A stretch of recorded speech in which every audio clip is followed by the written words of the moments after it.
शांति। आज 8 जून 2021 की बाबा की साकार मुरली है। मुरली के महावाक्य हैं, मीठे सेंसिबल बच्चे, सदा याद रखो कि हम अविनाशी आत्मा हैं। हमें अब बाप के साथ पहले तबके यानी फ्लोर में जाना है। प्रश्न है, कौन सी मेहनत तुम हर एक बच्चे को अवश्य करनी है? उत्तर है, बाबा तुम्हें जो इतनी नॉलेज देते हैं उसे अपनी दिल से लगाते रहो। अंदर ही अंदर उसको मनन कर हजम करो, जिससे शक्ति मिलेगी। यह मेहनत अवश्य हर एक को करनी चाहिए। जो ऐसी गुप्त मेहनत करते हैं वह सदा हर्षित रहते हैं। उन्हें नशा रहता है कि हमें पढ़ाने वाला कौन है, हम किसके सामने बैठे हैं। ओम शांति। यह किसने कहा? 2 बार कहते हैं ओम शांति, ओम शांति। एक शिव बाबा ने कहा, एक ब्रह्मा बाबा ने कहा। यह बाप दादा इकट्ठे हैं तो दोनों को बोलना पड़े ओम शांति, ओम शांति। अब पहले किसने कहा, बाद में किसने कहा? पहले शिव बाबा ने कहा ओम शांति। मैं शांति का सागर हूँ। पीछे किसने कहा? दादा की आत्मा ने कहा। बच्चों को याद दिलाते हैं ओम शांति। मैं तो सदैव देही अभिमानी हूँ, कभी देह अभिमान में नहीं आता हूँ। एक ही बाप है जो सदैव देही अभिमानी रहते हैं। ब्रह्मा विष्णु शंकर ऐसे नहीं कहेंगे। तुम जानते हो ब्रह्मा विष्णु शंकर का भी सूक्ष्म रूप है। तो ओम शांति करने वाला एक शिव बाबा है जिसको कोई शरीर नहीं। बाप तुमको अच्छी रीति समझाते हैं और कहते हैं मैं एक ही बार आता हूँ। मैं सदैव देही अभिमानी हूँ। मैं पुनर्जन्म में नहीं आता, इसलिए मेरी महिमा ही न्यारी है। मुझे कहते हैं निराकार परमपिता परमात्मा। भक्ति मार्ग में भी शिव के लिए कहेंगे निराकार परमपिता परमात्मा है। निराकार की पूजा होती है, वह कभी देह में नहीं आते हैं, अर्थात देह अभिमानी नहीं बनते हैं। अच्छा, फिर उसके नीचे आओ सूक्ष्म वतन में, जहाँ ब्रह्मा विष्णु शंकर रहते हैं। शिव का नाम रूप तो देखने में नहीं आता है, चित्र बनते हैं, लेकिन वह है निराकार। वह कभी साकार बनते ही नहीं। पूजा भी निराकार की ही होती है। बच्चों की बुद्धि में सारा ज्ञान रहता है। भक्ति तो की है, चित्र बच्चों ने देखा है। तुम जानते हो सतयुग त्रेता में न चित्रों की भक्ति होती न विचित्र की। बुद्धि में आता है परमपिता परमात्मा विचित्र है। उनका न सूक्ष्म न स्थूल चित्र है। उनकी महिमा गाई जाती है, दुख हरता सुख करता पतित पावन। तुम और किसी के चित्र को पतित पावन नहीं कहेंगे। कोई भी मनुष्य नहीं जिनकी बुद्धि में यह बात हो। ब्रह्मा विष्णु शंकर है सूक्ष्म वतनवासी। पहला तबका, फिर दूसरा तबका, ऊंच ते ऊंच मूल वतन। उस तबके में रहने वाला है परमपिता परमात्मा। सेकेंड नंबर तबके में सूक्ष्म शरीर वाले हैं। थर्ड तबके में स्थूल शरीरधारी हैं। इसमें मूंझना नहीं है। यह बातें सिवाय परमपिता परमात्मा के कोई समझा नहीं सकता है। ऊपर में सृष्टि है आत्माओं की, उसको कहा जाता है निराकारी दुनिया। हम सब आत्माओं की दुनिया, इन कार्पोरियल वर्ल्ड। फिर हम आत्माएं कार्पोरियल वर्ल्ड में आती हैं। वहाँ है आत्माएं, यहाँ है जीव आत्माएं। यह बुद्धि में रहना चाहिए। बरोबर हम निराकारी बाबा के बच्चे हैं। हम भी पहले निराकार बाप के पास रहते थे। निराकारी दुनिया में ही आत्माएं रहती हैं, जो अभी तक पाठ बजाने आते रहते हैं साकार में। वह हो गया निराकार बाप का वतन। हम आत्मा हैं, यह नशा होना चाहिए। अविनाशी चीज़ का नशा रहना चाहिए, विनाशी चीज़ का थोड़े ही होना चाहिए। देह के नशे वाले को देह अभिमानी कहा जाता है। देह अभिमानी अच्छे व आत्म अभिमानी अच्छे। सेंसिबल कौन? आत्म अभिमानी। आत्मा ही अविनाशी है, देह तो विनाशी है। आत्मा कहती है हम 84 देह लेते हैं। हम आत्मा परम धाम में बाप के साथ रहने वाली हैं। वहाँ से आते हैं यहाँ पाठ बजाने। आत्मा कहती है ओ बाबा, साकारी सृष्टि में है साकारी बाबा, निराकारी सृष्टि में निराकार बाबा। यह तो बिल्कुल सहज बात है। अब ब्रह्मा को कहते हैं प्रजापिता ब्रह्मा, सो तो यहाँ ठहराना। वहाँ हम आत्माएं सब एक बाप के बच्चे ब्रदर्स हैं। बाप शिव के साथ रहने वाले हैं। परमात्मा का नाम है शिव, आत्मा का नाम है सालिग्राम। आत्मा का भी रचयिता चाहिए ना। दिल में हमेशा बातें करते रहो। जो ज्ञान मिला है वह अपने दिल से लगाने के लिए मेहनत करनी है। आत्मा ही विचार करती है। पहले पहले तो यह निश्चय करो कि हम आत्मा बाप के साथ रहने वाले हैं, हम उनके बच्चे हैं, तो ज़रूर वर्षा मिलना चाहिए।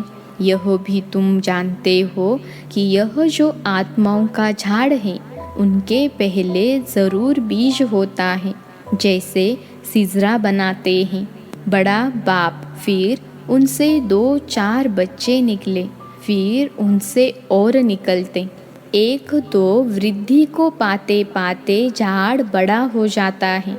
बिरादरी का नक्शा होता है, फलाने से फलाना निकला। तुम बच्चे जानते हो मूल वतन में सभी आत्माएं रहती हैं, उनका भी चित्र है। ऊंचते ऊंच है बाप, तुम बच्चों की बुद्धि में है। बाबा इस शरीर में आया हुआ है। रूहानी बाप इनमें आकर रूहों को पढ़ाते हैं। सूक्ष्म वतन में तो नहीं पढ़ाएंगे। सतयुग में तो यह नॉलेज किसको भी रहती नहीं। बाप ही इस संगम युग पर आकर यह नॉलेज देते हैं। इस मनुष्य सृष्टि रूपी झाड़ की नॉलेज कोई को है नहीं। कल्प की आयु ही बहुत बड़ी लिख दी है। अभी बाप तुमको समझाते हैं, बच्चे अभी तुमको फिर घर चलना है। वह है आत्माओं का घर। बाप और बच्चे रहते हैं, सब ब्रदर्स है। ब्रदर और सिस्टर तब कहा जाता है जब यहाँ शरीर धारण करते हैं। हम आत्माएं सब भाई भाई हैं। भाई का ज़रूर बाप भी होगा ना। वह है परमपिता परमात्मा। सभी आत्माएं शरीर में रहते हुए उनको याद करती हैं। सतयुग त्रेता में कोई याद नहीं करते हैं। पति दुनिया में सभी उनको याद करते हैं, क्योंकि सब रावण की जेल में हैं। सीता पुकारती थी, हे राम। बाप समझाते हैं, राम कोई त्रेता वाला याद नहीं आता है। राम परमपिता परमात्मा को समझ याद करते रहते हैं। आत्मा पुकारती है, अभी तुम जानते हो आधा कल्प फिर हम किसको पुकारेंगे नहीं, क्योंकि सुखधाम में रहेंगे। इस समय बाप ही समझाते हैं, दूसरा कोई जानते ही नहीं। वह तो कह देते हैं कि आत्मा सो परमात्मा, आत्मा परमात्मा में लीन हो जाती हैं।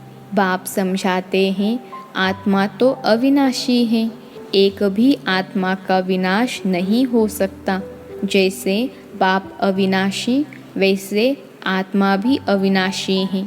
यहाँ आत्मा पति तमोप्रधान बनती है, फिर बाप सतोप्रधान पवित्र बनाते हैं। सारी दुनिया को तमोप्रधान बनना ही है, फिर सतोप्रधान बनना है। पति दुनिया को पावन बनाने बाप को आना पड़ता है। उनको कहते ही है गॉड फादर। बाप भी अविनाशी हैं, हम आत्माएं भी अविनाशी हैं। यह ड्रामा भी अविनाशी है। तुम बच्चे जानते हो कि यह वर्ल्ड की हिस्ट्री ज्योग्राफी कैसे रिपीट होती है। इन चारों युगों में हमारा पार्ट चलता है। हम सूर्यवंशी फिर चंद्रवंशी बनते हैं। चंद्रवंशी जैसे सेकेंड ग्रेड में आ जाते हैं। 14 कला वालों को सूर्यवंशी नहीं कह सकते। वास्तव में देवी देवता भी उनको नहीं कह सकते। देवी देवता संपूर्ण निर्विकारी 16 कला संपूर्ण को कहा जाता है। राम को 14 कला संपन्न कहेंगे। तुम्हारे ही 84 जन्मों का हिसाब समझाया जाता है। नई चीज़ फिर पुरानी होती है तो वह मज़ा नहीं रहता है। पहले संपूर्ण पवित्र रहते हैं, फिर थोड़े वर्ष पास होंगे तो थोड़ा पुराना कहेंगे। मकान का भी मिसाल दिया जाता है। ऐसे हर चीज़ होती है। यह दुनिया भी एक बड़ा मांडवा है। यह आकाश तत्व बहुत बड़ा है। इसका कोई अंत नहीं। इनकी एंड कहाँ है वह निकाल नहीं सकते। चलते जाओ, एंड हो नहीं सकती। ब्रह्म महतत्व की भी कोई एंड हो नहीं सकती। यूँ साइंस वाले कितनी कोशिश करते हैं एंड देखने की, लेकिन जा नहीं सकते, अंत पा नहीं सकते। ब्रह्म तत्व बहुत बड़ा बेअंत है। हम आत्माएं बहुत थोड़ी जगह में रहती हैं। यहाँ बिल्डिंग आदि कितनी बड़ी बड़ी बनाते हैं। स्पेस धरती की बहुत बड़ी है। खेती आदि भी तो चाहिए ना। वहाँ तो सिर्फ आत्माएं रहती हैं। आत्मा शरीर बिगर कैसे खाएगी। वहाँ तो अभोक्ता है। खाने व भोगने आदि की कोई चीज़ होती नहीं। बाप समझाते हैं यह ज्ञान तुम बच्चों को एक ही बार मिलता है, फिर कल्प बाद तुम बच्चों को दिया जाता है। तो यह नशा होना चाहिए। हम देवता धर्म वाले थे। तुम कहते हो बाबा आज से 5000 वर्ष पहले हम आपके पास आए थे शूद्र से ब्राह्मण बनने। अब फिर हम आपके पास आए हैं। वह निराकार होने कारण तुम कहेंगे दादा पास आए हैं। बाप ने इसमें प्रवेश किया है। बाप कहते हैं जैसे तुम ऑर्गन्स ले पार्ट बजाते हो वैसे ही मैं भी ऑर्गन्स का आधार लेता हूँ। नहीं तो मैं पार्ट कैसे बजाऊँ। शिव जयंती भी मनाते हैं। शिव तो निराकार हैं। उनकी जयंती कैसे हुई। मनुष्य तो एक शरीर छोड़ दूसरा लेते हैं। बाप कहते हैं मैं कैसे आकर तुम बच्चों को राजयोग सिखाऊं। मनुष्य से देवता बनाने के लिए राजयोग बाप ही आकर सिखाते हैं। मुझे ही पतित पावन ज्ञान का सागर कहते हैं। मुझे झाड़ के आदि मध्य अंत का मालूम है।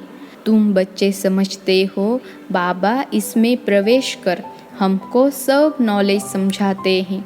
ब्रह्मा विष्णु शंकर के पाठ को भी समझना चाहिए। बाप को तो समझा ही है कि वह पतित पावन है। हर एक की महिमा अलग अलग, ड्यूटी अलग अलग होती है। प्रेसिडेंट, प्राइम मिनिस्टर आदि बनते हैं।